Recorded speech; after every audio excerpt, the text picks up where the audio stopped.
हमने कहा है भैया क्या है।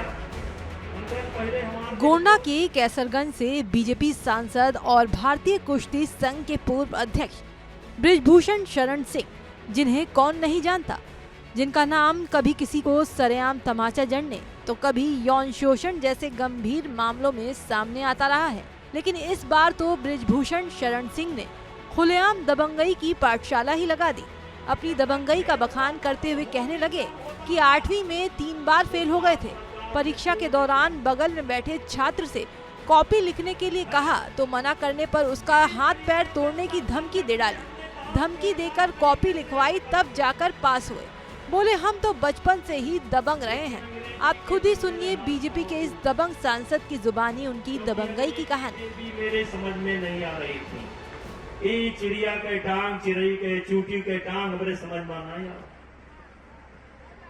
हम देखे हमारे बगल में एक लड़का था तिवारी, सब नाम सब याद है, बड़ा अच्छा अंग्रेजी लिख रहा था। हमने कहा है भैया क्या है। हम कल पहले हमार लिख दो।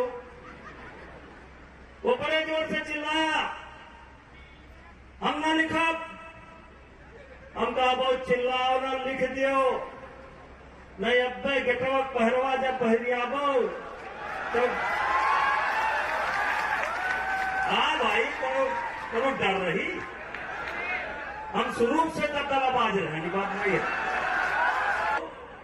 तो वही गेटवे पे तो दरअसल बीजेपी सांसद बृजभूषण शरण सिंह प्रतिभा सम्मान समारोह कार्यक्रम में शामिल होने के लिए एक इंटर कॉलेज पहुंचे थे। यहाँ प्रतियोगी परीक्षाओं में सफल छात्रों को सम्मानित करने के दौरान उन्होंने छात्रों को नकल करने और दबंगई के लिए किस तरह से मोटिवेट किया, वो तो आप समझ ही सकते हैं। अब बीजेपी सांसद की अनोखी सीख का ये वीडियो जैसे ही कांग्रेस के हाथ लगा तो उसने तो सिर्फ सांसद ही नहीं, पूरी पार्टी को ही लपेटे में ले लिया।